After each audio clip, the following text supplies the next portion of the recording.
Hello and welcome to the trial show where we cast an expert eye over the latest hit-outs here in Victoria. You may have noticed I am not my esteemed colleague Edward Sadler. I have some big shoes here to fill this evening with my wonderful colleague here, Glenn Ingram. How are you? Yeah, great to be with you, Olivia. And look, in life there's always victims. You've just got to make sure you're not one of them. And unfortunately for Ed Sadler, he's taken the hit this week with Jimmy Starr losing, and he's been offered a 1-week suspension from the trial show. So great to have you on board. And how's your autumn carnival been? It's been wonderful, thank you. I absolutely love this time of year, and I reckon it's a good time for me to hit this desk because my favourite moment so far had to be Saturday. I think Jigsaw, I know it's a sore topic on this desk of the trial show, especially after some comments last week, but Jigsaw treasured the moment back in the winner's stall, and also Roulette King. That 90 minutes was incredibly special, but I'm very excited to cast my eyes forward now with your help, looking at these trials and jump outs and find some winners of the future. Well, we've got a lot of horses engaged this week, Liv, so looking forward to the show. A lot of nice debutantes, a few fresh faces, which we're looking forward to, and plenty of horses engaged Saturday. Hopefully we can find a couple. Looking forward to getting into it. First of all, let's do Guess Who's Back, and it is an absolute fan favourite in Arkansaw Kid. Off those 2 runs over in New Zealand. What caught your eye here? Yeah, so just had a quiet jump out. As you mentioned, was over in New Zealand and had 2 runs over there. Was very good in the Sistema Railway, finishing second to Jigsaw. And obviously that proved to be very good form. He then went to the BCD Sprint and just got caught up in a speed battle there. So a few excuses. He's had a little freshen and he's come back to the jump outs here at Flemington. He's in the white jacket. He's out wide on the track. And I thought he moved well. He looked good. He looked fresh, ready to go for his next assignment. And I can see he's been nominated for, is it a listed race in Adelaide on Saturday? Yes. So could go to a jump out Friday. I saw 2. Jump out Friday or listed race Saturday. So it'll be interesting to see which rein they pull there, whether we stay here in Victoria, have another little hit out, or head over the border. Well, he might be able to get a return on him on Saturday if he goes to Adelaide, so looking forward to that. Fingers crossed. Now, just the one there who is back, but we've got plenty to get through who are ready to go. So let's waste no time.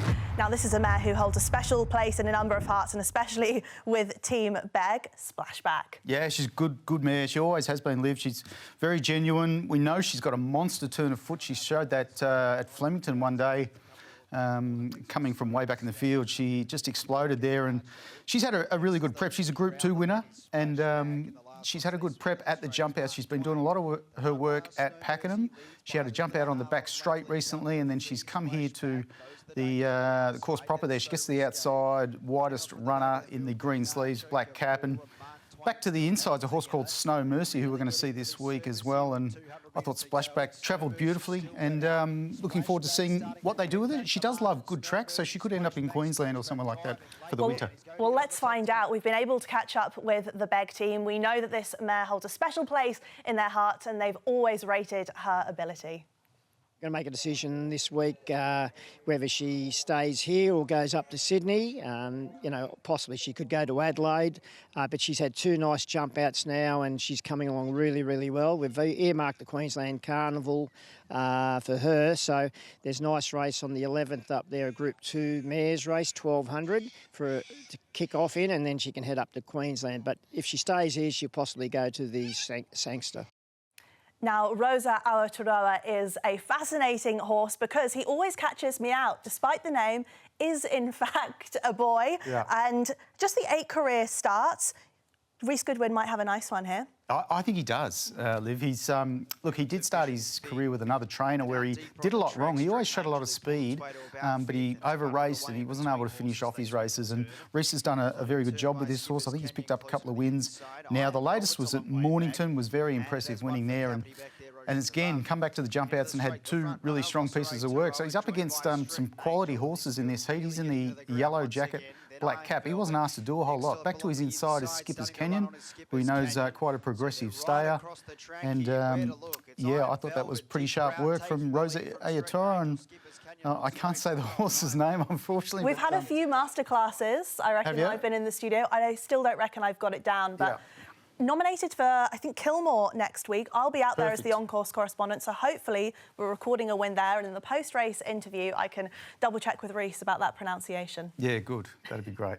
We'll move on now to Blue Hotel. This is another lightly raced horse, a 3-year-old filly from the Clayton Douglas stable. Is he got one that we can see a few nice runs for going forward? Yeah, look, she hit the ground running in her debut win. She went over to Adelaide and won a stakes race there on debut. Look, the form wasn't all that strong, and then she probably struggled after that, but she has been put out and she's come back. This is her 3rd jump out, so I think we're going to see a really forward showing from this horse. Unfortunately, she's going to go to a very hot race at Flemington on Saturday where she's going to be long odds in the market, and I think she's drawn down on the inside, which is going to make it even tough for her because she does like to get back in the run and hit the line. So, you know, if she was going to something easier, maybe we could have a bet. Do you feel like you've seen that nice improvement and progression through those recent jump outs? I think so, yeah. Particularly that latest, she looks forward and ready to go. And generally when they have 3 jump outs, it's a good sign that they're ready. Now, filly we've been so excited to see in the acceptances for this weekend is Gin Twist. Now, they didn't get that run up in Sydney last weekend that they would have been hoping for, but hopefully that means she's just even more ready to record a win and really showcase that class once again, wouldn't you say? Yeah, absolutely. And I thought that was really impressive, that win she put down over 1,000 metres at Flemington last start. As you said, there was talk she was going to go to Sydney. She's going to go to the 1200 of the Breeders' Stakes on Saturday, and she's... Look, for mine, I think she's the clear horse to beat. She's got such good gate speed. She'll be able to find the rail as she did winning there last time. She hugged that rail and she really kicked off it. So, you know, provided she runs the 1200, I don't see a problem with it. You know, she's clear top pick on Saturday and she's jumped out really well.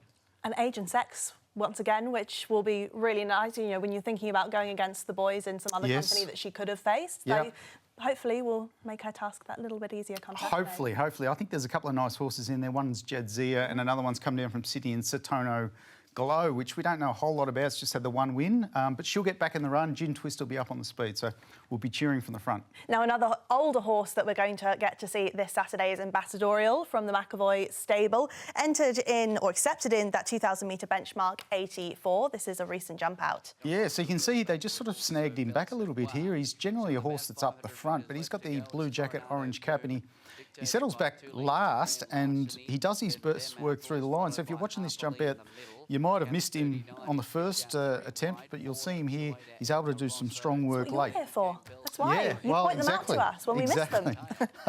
It's not all about the winners. Sometimes you've got to find the ones at the back. And Ambassadorial's got a really good base of fitness. He's been able to pick up 2 wins recently for Team McAvoy. He did start his career with another stable. He's certainly improved in his latest runs. And you know, he'll be among the key chances again on Saturday in a tough race. He has drawn wide, but he'll be right up there. Now, you've pointed out New Sovereign as another horse to follow from the jump outs. 33-week spell. How do we think the horse is tracking heading into, hopefully, continuing a good fresh run?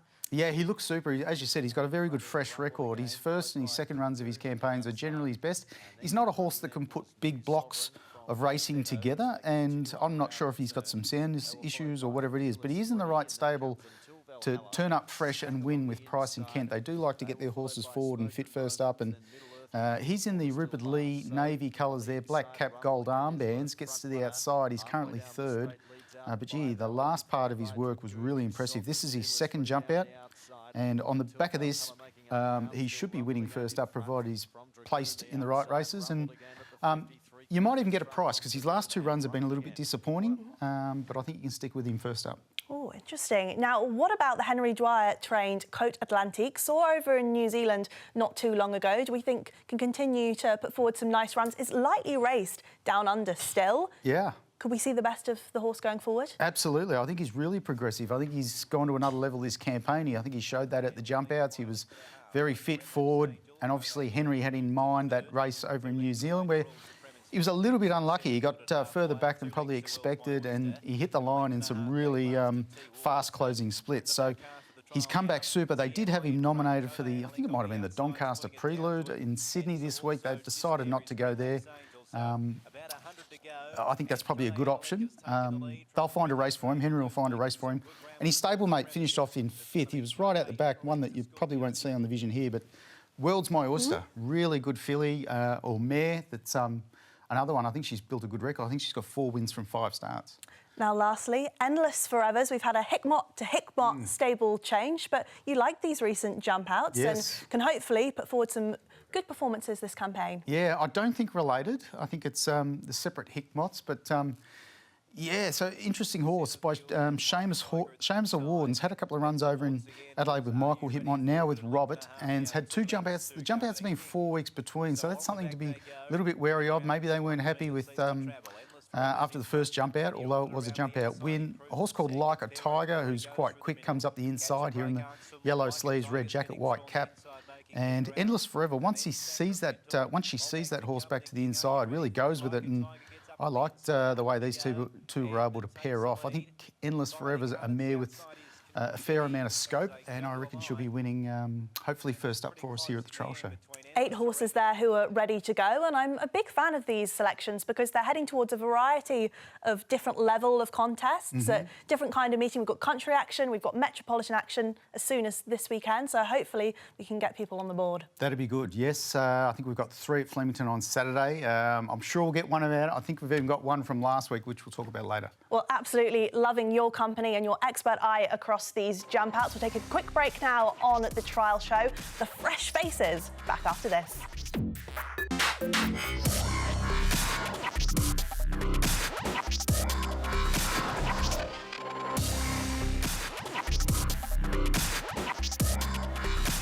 Welcome back to the trial show. It's that part now where we look at the fresh faces, the new kids on the block, and try to find some winners. And you were just telling me, Glenn, there are some sets of Pakenham jump outs here that you were really impressed by.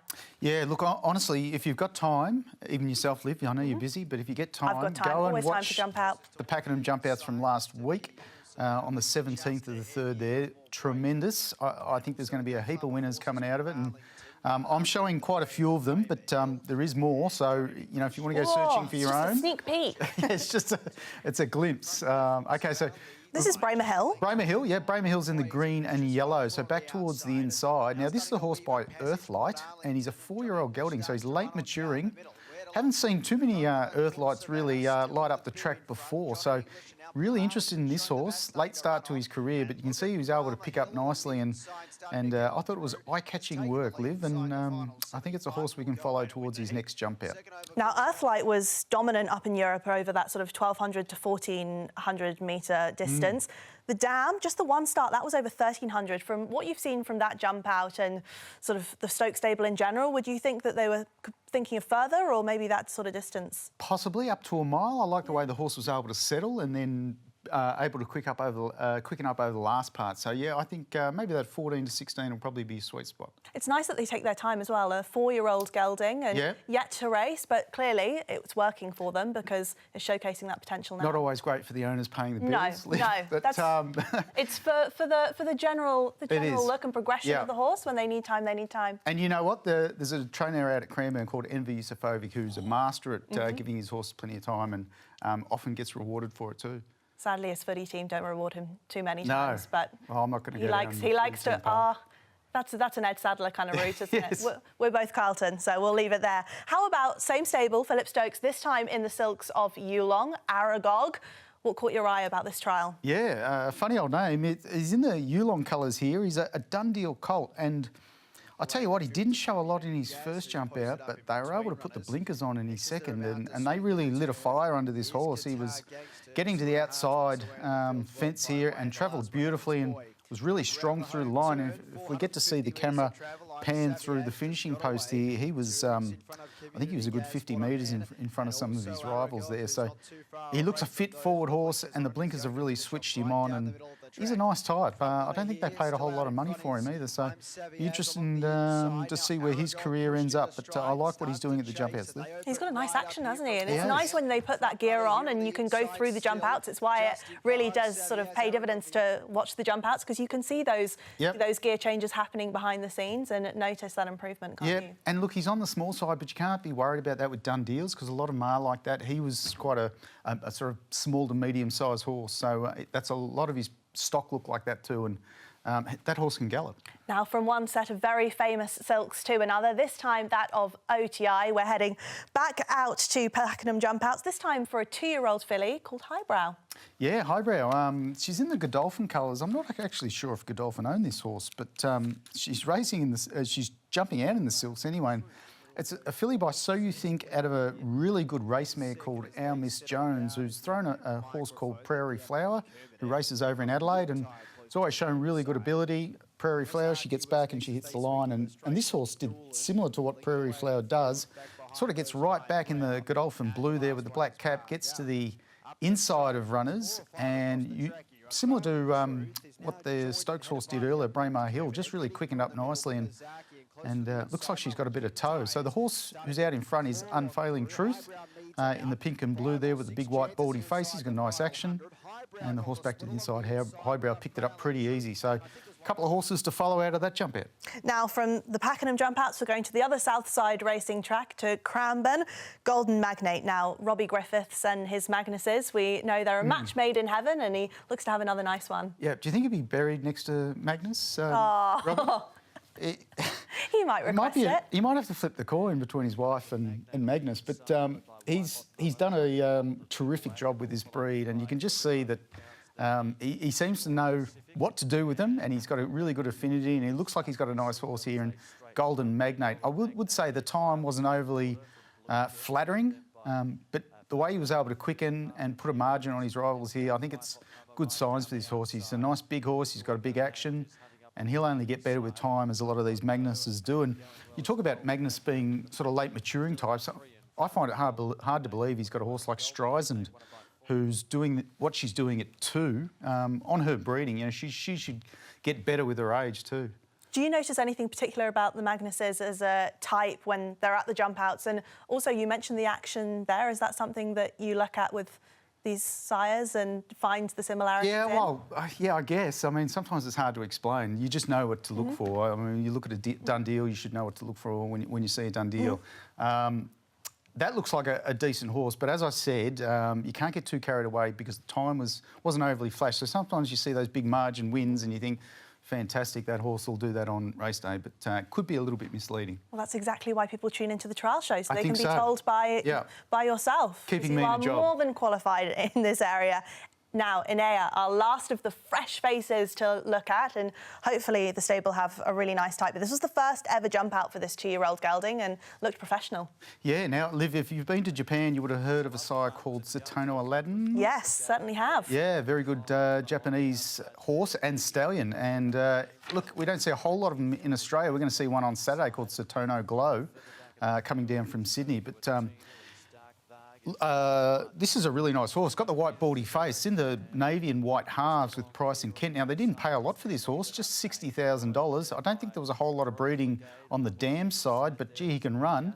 And I like the way he was able to fight them off here and win the heat. He's showed a good bit of competitiveness. I like when horses are able to get up on the inside and show a bit of fight. And yeah, I think that's a horse we can follow, Inayah. And with the 2-year-olds especially that you're seeing at the jump outs now, are you noticing differences from those you saw months ago heading into sort of the Blue Diamond slipper kind of ways? And especially those, I mean, we've seen a few who had their first ever jump out, but are you seeing the progression that you needed from those that may have identified early on that they need more time? Yeah, and I think a lot of stables, Liv, have been holding horses back because I think, you know, if you looked at them early season, we were probably all a little bit disappointed with what we saw. But I think a lot of the stables held their better ones back, and we're starting to see that filter through the jump outs now. Really looking forward to getting your eye catcher after the break. That's the fresh faces, the new kids on the block. So much to still look forward to in the weeks ahead from these horses. We'll be back with the eye catcher soon.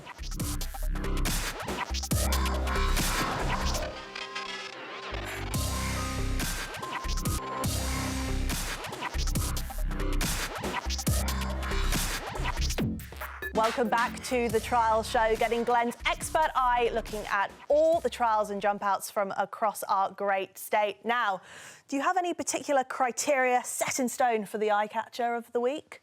Well, sometimes I like to put eye catchers in and talk about horses that might be really appealing to the eye, but may not do so on the reverse clock. psychology. I like it. OK, Mandarake, with that in mind, let's dive in there. Yes, so Mandarake is a fast horse and did break its maiden at Swan Hill last campaign, and it's able to go forward, and it wins this heat quite nicely and actually runs pretty good time. But I want to show you a horse, Liv, who's called Overcast, and it's right out the back here in the OTI colours. It finishes... I'm locked in. I can see it. It is the best 9th place jump out you'll ever see, because... Put that on the stable door. Exactly.